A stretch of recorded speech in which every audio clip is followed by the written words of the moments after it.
Olá, chegamos para mais uma conversa aprofundada. Olá! Hoje a gente mergulha num tema que, nossa, dá o que falar na teologia cristã, né? E como?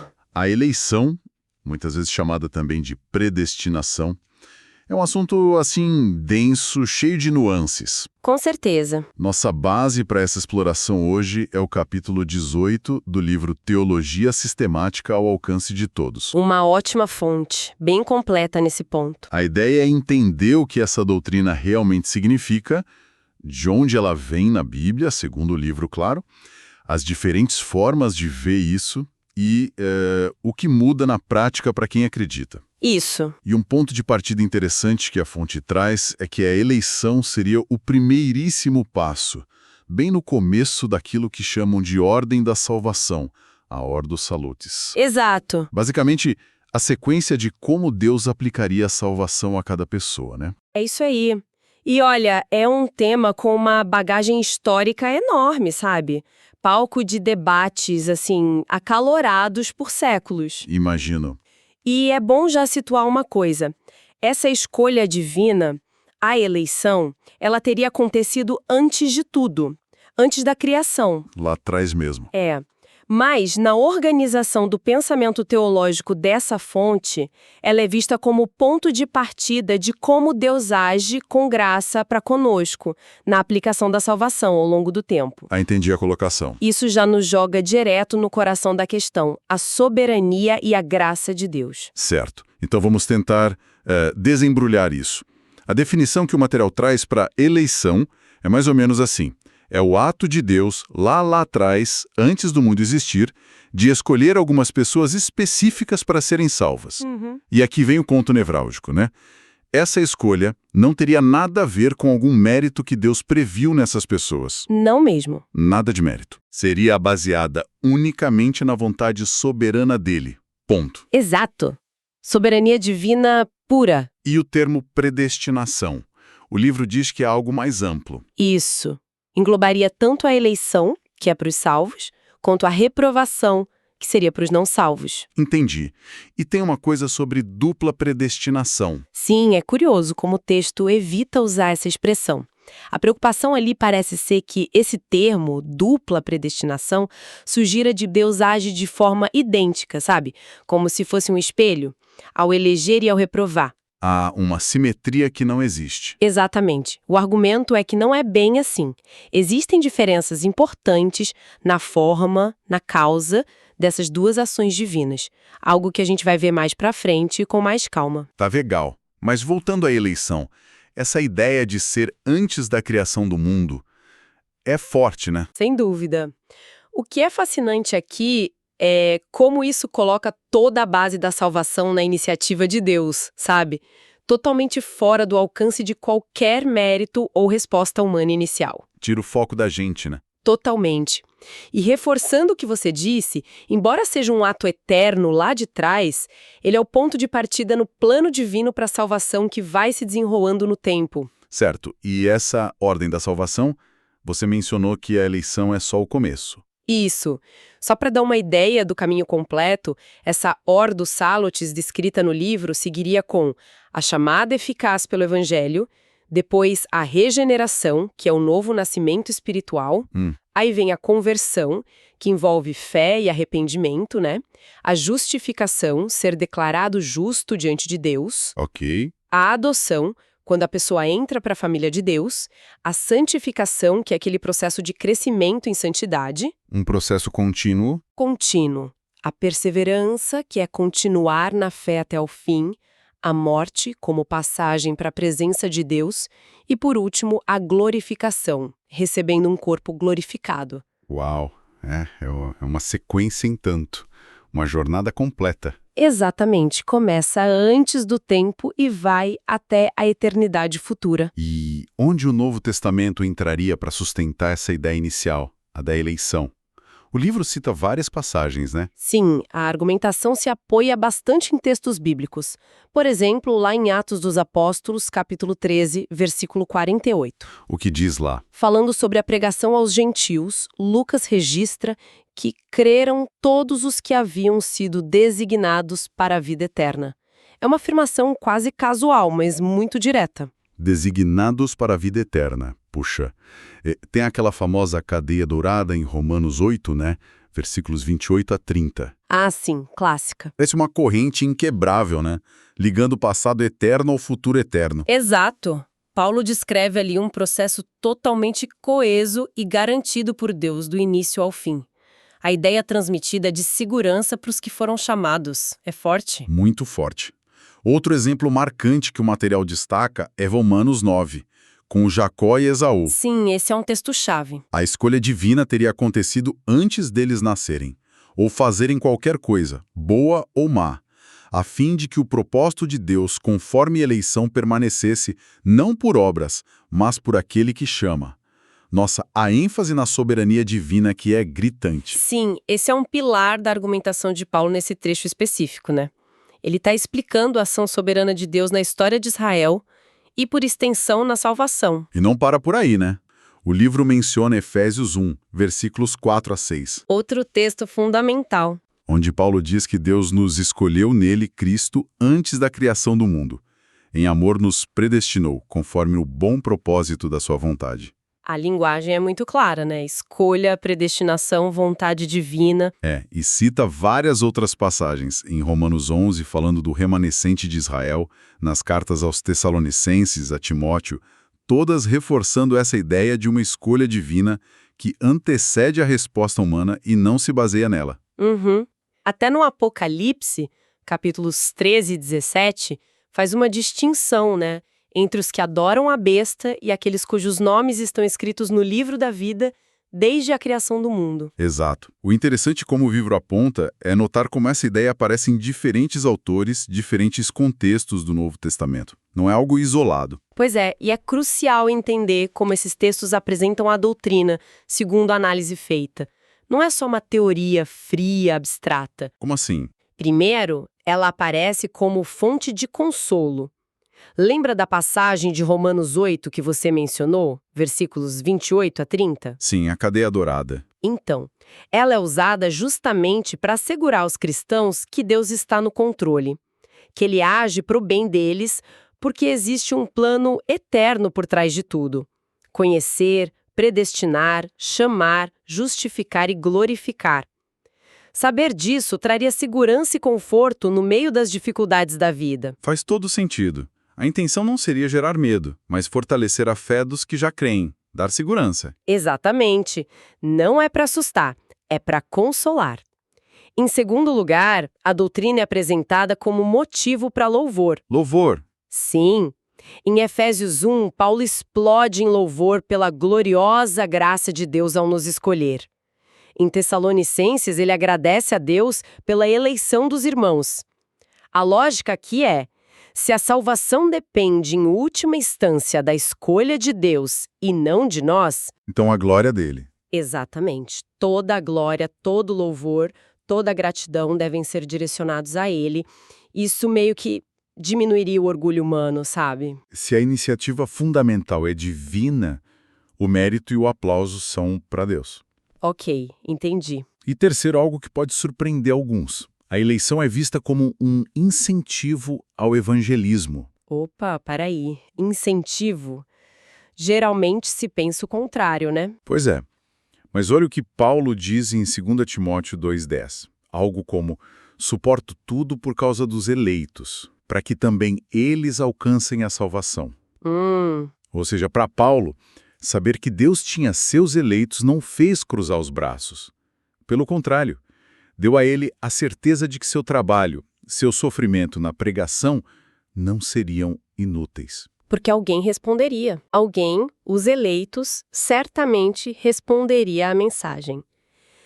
Se a gente conecta isso ao quadro geral, a doutrina, nesta visão, não freia a missão. Ela impulsiona, dando confiança no resultado final. Interessante essa perspectiva. Vai bem contra a ideia comum de que acreditar na eleição desmotivaria a pregação.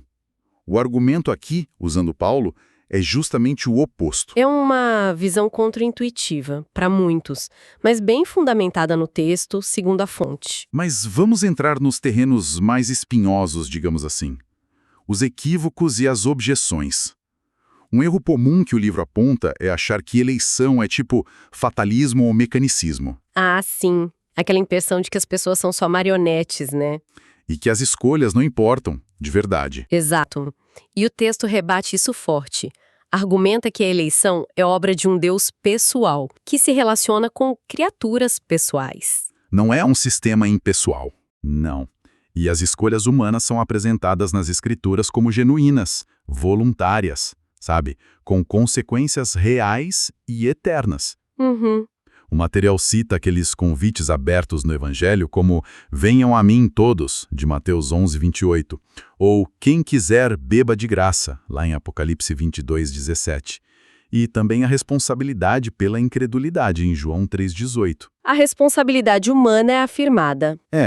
E trazem um exemplo do próprio Paulo em Corinto, em Atos 18. Deus diz para ele que tem muita gente sua naquela cidade, e o que Paulo faz? Ele não pensa, então tá garantido, vou relaxar. Não. Pelo contrário, né? Ele fica lá 1 ano e meio pregando sem parar. A informação sobre os eleitos serviu de motivação, de combustível para ele continuar. Ou seja, a visão apresentada é que soberania divina e responsabilidade humana caminham juntas na Bíblia. Elas coexistem. Mesmo que a forma exata como isso aconteça seja um mistério para a gente. Exato. Não se anulam. Agora, um ponto central de debate, né?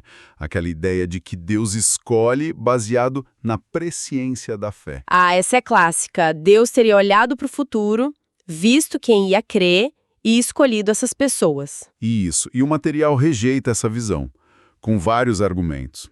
Primeiro, defende que o conhecer de antemão, lá de Romanos 8, 29, não é sobre prever um fato, tipo a fé de alguém. Não seria uma previsão. Não nesse sentido.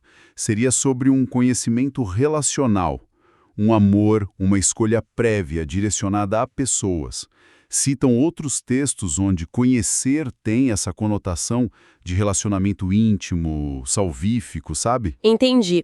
Então seria Deus estabelecendo desde a eternidade um relacionamento salvador com certas pessoas em seu plano, e não apenas observando passivamente o que elas fariam. Exato, essa é a leitura. Segundo argumento, as escrituras, segundo o livro, nunca dizem que a fé humana é a causa da escolha divina. Causa não seria a fé. Não. Pelo contrário, textos como Romanos 9, com Jacó e Esaú escolhidos antes de agirem, Romanos 11, falando do remanescente eleito pela graça, Efésios 1, com toda aquela ênfase no propósito, na vontade, na graça de Deus, tudo isso apontaria para a iniciativa divina como a causa primeira. Então a direção da causalidade seria invertida, né? Seria Deus, eleição, fé. E não fé, eleição, Deus. Exatamente essa a ideia. Terceiro ponto. Se a eleição fosse baseada em algo que Deus previu em nós, tipo nossa fé, isso no fundo, introduziria algum tipo de mérito humano na salvação. Como assim, mérito?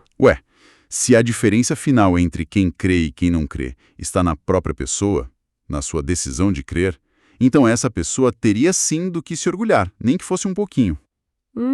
Faz sentido. Já a eleição baseada puramente na graça soberana de Deus levaria à humildade e à gratidão, como Paulo expressa em Efésios 1:6. A pergunta-chave que eles colocam é: o que, em última análise, faz a diferença entre o crente e o incrédulo? Uma pergunta crucial. Se a resposta for algo na pessoa, a salvação não seria totalmente pela graça. Se a resposta for Deus, então seria. O livro argumenta que a resposta bíblica aponta para Deus. Uma pergunta que força a definir a natureza da graça, né? Se ela é realmente 100% graça. Exato.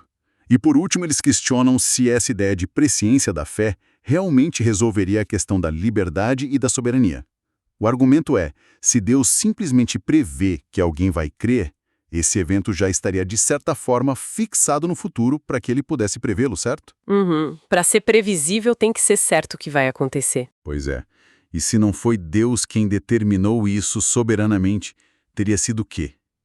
Uma força impessoal? Um destino cego? A perspectiva reformada, que é apresentada aqui, prefere atribuir a determinação final a Deus, dando a ele todo o crédito pela salvação.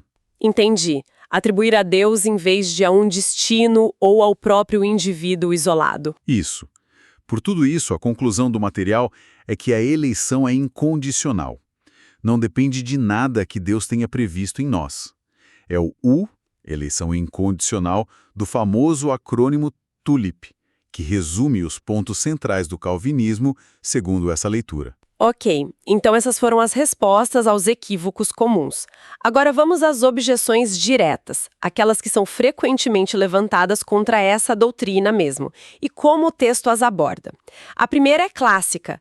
Essa ideia de eleição, ela não anula a escolha humana real de aceitar ou rejeitar Cristo? Sim, essa é a grande questão para muita gente. E qual a resposta dada? A resposta que o livro traz é que as escolhas humanas são descritas na Bíblia como voluntárias. Ou seja, fazemos o que queremos e decidimos fazer naquele momento. Deus pode operar soberanamente nos bastidores, até mesmo influenciando nossos desejos, para garantir que escolhemos o que ele determinou. Mas a escolha ainda é sentida como nossa. Exato. A escolha em si ainda seria experimentada como nossa, real e voluntária. A objeção, segundo essa visão, parte de uma premissa talvez equivocada, a de que uma escolha só é genuína se for totalmente independente de qualquer influência divina, sabe? Ah, uma liberdade absoluta, sem interferência. Isso, o que levanta uma questão importante sobre como conciliar soberania divina e responsabilidade humana. É um ponto de tensão, um mistério que o texto reconhece, mas afirma com base no ensino bíblico como um todo. Entendi. A escolha é sentida como nossa voluntária, mesmo que Deus esteja agindo soberanamente por trás dos panos. Ok. E a outra objeção pesada. Os incrédulos nunca tiveram uma chance real de serem salvos. Se Deus não os escolheu. Essa dói. Duas linhas de resposta aparecem no texto. Primeiro, a Bíblia consistentemente coloca a culpa pela incredulidade na rejeição voluntária da pessoa, nunca em Deus. A culpa é sempre humana. Sim. Citam passagens como João 5,40. Vocês não querem vir a mim para terem vida. Ou Romanos 1, onde Paulo diz que a recusa em reconhecer Deus torna as pessoas indesculpáveis. A responsabilidade é sempre colocada no indivíduo. Ok. E a segunda resposta? A segunda resposta é mais direta e ecoa a de Paulo lá em Romanos 9, 20. Mas quem é você, ó homem, para questionar a Deus? No fim das contas, apela-se para a soberania do Criador sobre a criatura. É um limite para o nosso entendimento. O que nos leva direto à terceira objeção. Isso tudo não é injusto? Como Deus pode escolher uns e não outros? Parece arbitrário, sei lá. É uma reação natural, né? Novamente, duas respostas principais são oferecidas na fonte. A primeira é que se Deus fosse aplicar a justiça pura e simples, ninguém seria salvo, pois todos pecaram. Justiça seria condenação para todos. Exato. Assim como ele não salvou os anjos caídos, como menciona 2 Pedro 2,4, o fato dele escolher salvar alguns seria então um ato de graça. E graça vai além da justiça, não contra ela. Entende a diferença? Sim. Salvar alguns é mais do que a justiça exigiria. E isso. A segunda resposta, mais profunda talvez, volta à analogia do oleiro e do barro em Romanos 9. O argumento paulino ali é que o Criador tem direito soberano sobre sua criação. Nós, como criaturas, não teríamos base para acusar Deus de injustiça por ele agir segundo sua vontade soberana. É um chamado à humildade diante do Criador. É um argumento forte sobre a prerrogativa divina. Difícil de engolir para alguns, mas está lá em Romanos 9. Exatamente. E a última objeção comum que o material trata. A eleição não contradiz aquelas passagens que dizem que Deus deseja que todos sejam salvos. Tipo 1 Timóteo 2,4 ou 2 Pedro 3,9. Ah, sim. Essas passagens parecem indicar um desejo universal de salvação por parte de Deus. Como conciliar? A perspectiva reformada defendida no texto costuma responder fazendo uma distinção. Uma distinção entre a vontade revelada de Deus... O que ele manda, o convite do Evangelho. Isso, o que ele ordena, seu convite sincero no Evangelho, para que todos se arrependam e creiam, e sua vontade secreta ou decretiva. Seus planos eternos. Seus planos eternos sobre o que efetivamente vai acontecer. O convite do Evangelho é genuíno para todos que o ouvem, claro, mas isso não anularia o plano eterno de Deus de efetivamente salvar aqueles que ele escolheu? Entendi a distinção. E o texto também pontua algo interessante, que ambas as visões principais, a reformada calvinista e a arminiana, que enfatiza mais o livre-arbítrio, precisam explicar por que, no final das contas, nem todos são salvos. Verdade. Se Deus deseja que todos sejam salvos na visão arminiana também, por que não são? Exato. Ambas concordam que Deus, em algum sentido, deseja a salvação de todos. Isso sugere que Deus valoriza algo ainda mais do que a salvação universal de todos os indivíduos. E o que seria esse algo mais? Para a visão reformada, esse valor supremo seria a sua própria glória, manifestada tanto na misericórdia para com os eleitos, quanto na justiça para com os que rejeitam a graça, como Paulo argumenta em Romanos 9. Para a visão armeniana, geralmente se argumenta que o valor que Deus preserva é o livre-arbítrio humano. Duas respostas diferentes para a mesma questão. Sim. E o texto sugere que a visão reformada encontra mais apoio bíblico para a ideia de que a glória de Deus é o fim último de todas as coisas. Essa distinção entre vontade revelada e secreta é realmente central para essa linha de raciocínio. E isso nos leva, inevitavelmente, ao lado mais sombrio, né? Mais difícil dessa doutrina. A reprovação. Sem dúvida. O material aborda isso com muita cautela, definindo-a como a decisão soberana de Deus, também antes da criação, de não escolher algumas pessoas para salvação, decidindo, e enfatizam, com tristeza, deixá-las em seus pecados e puni-las por eles, manifestando assim sua justiça. É pesado. É reconhecido que este é o ponto que mais causa desconforto. Confesso que essa parte é bem difícil de processar. Qual a lógica apresentada para justificar algo assim? Existe base bíblica para isso? Olha, sem dúvida, é a parte mais difícil de digerir. O texto cita passagens como Judas 4, que fala de pessoas cuja condenação já estava sentenciada há muito tempo, Romanos 9, com a menção ao faraó e aos vasos de ira preparados para a destruição, Romanos 11, que diz, os demais foram endurecidos. E 1 Pedro 2, falando daqueles que tropeçam na palavra, para o que também foram destinados.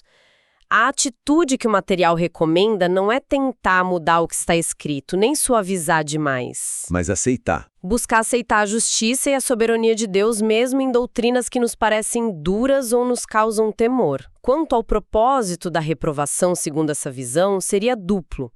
Primeiro, demonstrar a justiça e o poder de Deus ao punir o pecado, isso está lá em Romanos 9, 22. Ok. E segundo, por contraste, fazer brilhar ainda mais as riquezas da sua glória demonstrados aos vasos de misericórdia, como diz Romanos 9, 23. A justiça realça a graça, entende? Entendo o argumento.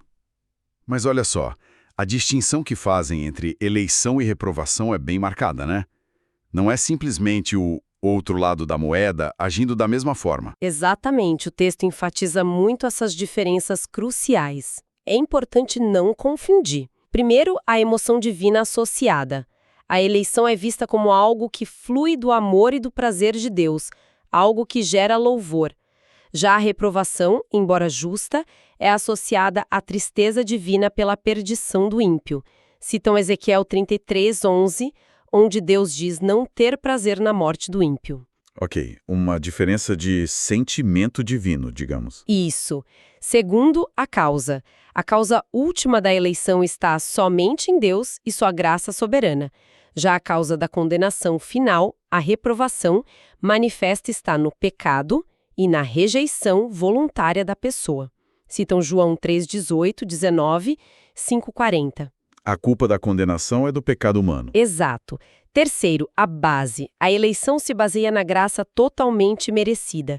A reprovação se baseia na justiça de Deus contra o pecado real e voluntário.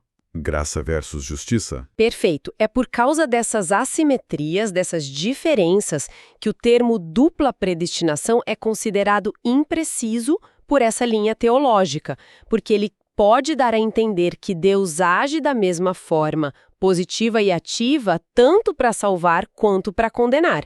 E eles argumentam que não é o caso. Deus age ativamente na eleição pela graça, mas na reprovação ele age justamente em resposta ao pecado. Essas distinções são realmente importantes para não criar uma imagem distorcida de Deus. Deus não seria o autor do pecado, mas aquele que justamente punha o pecado naqueles que não foram cobertos pela sua graça eletiva. Essa é a essência da diferenciação proposta no material. É uma distinção cuidadosa. E no fim do dia, como essa doutrina toda, com suas complexidades, suas partes difíceis, como ela se aplicaria na vida de alguém? O livro propõe uma reflexão pessoal, né? Por que eu sou cristão? Se a pessoa adota essa visão da eleição, qual seria a resposta? A resposta dentro dessa perspectiva teológica seria bem direta e talvez chocante para alguns. Seria algo como: sou cristão fundamentalmente porque Deus decidiu me amar e me escolher desde a eternidade, não por causa de algo bom que Ele viu em mim ou previu em mim. Nenhuma condição prévia. Nenhuma, mas puramente por sua livre e soberana decisão de me agraciar. Simples assim. Ou melhor, profundo assim. E o que isso geraria na prática? Qual o resultado disso no coração, na vida? O resultado esperado, segundo a fonte, seria uma profunda humildade diante de Deus, um reconhecimento radical de que a salvação é 100% pela graça, do começo ao fim, sem nenhuma contribuição meritória nossa. Uma dependência total da graça. Total. E a resposta natural a isso seria um sentimento, assim, avassalador de gratidão e um desejo de viver para louvar a Deus por um amor tão imerecido, tão inexplicável. E no dia a dia? No dia a dia, isso poderia gerar uma segurança muito grande na relação com Deus, sabendo que ela não depende do nosso desempenho, que é tão flutuante, né?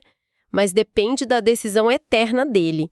E também um maravilhamento constante por ser alvo dessa graça tão particular e soberana. Ufa, foi um mergulho e tanto hoje, hein? Foi denso. Exploramos essa doutrina complexa da eleição, olhando a definição, as bases bíblicas apresentadas, como ela aparece no Novo Testamento. Vimos alguns mal-entendidos comuns, as objeções que são levantadas e até aquela difícil questão da reprovação. Um panorama completo da visão apresentada. Tudo isso baseado na perspectiva do livro Teologia Sistemática ao Alcance de Todos, capítulo 18. E fica aqui talvez um pensamento final ecoando as reflexões do próprio material, mas de forma mais aberta, né? Como que a compreensão dessa doutrina, não importa qual seja a conclusão final de cada um sobre os detalhes, se concorda ou discorda. Sim. Como que pensar sobre isso afeta a nossa visão sobre a responsabilidade que temos, sobre a natureza da graça de Deus, sobre o que é justiça divina e sobre qual é o fundamento último para louvarmos a Deus. Perguntas importantes. No fundo, essa discussão toda nos confronta com a ideia da soberania do Criador e o que isso implica para como entendemos a Deus e a nós mesmos.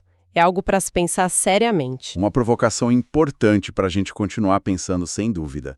Muito obrigado pela atenção de todos nesta análise. Obrigada. Voltamos na próxima semana com outro tema. Que Deus abençoe a todos.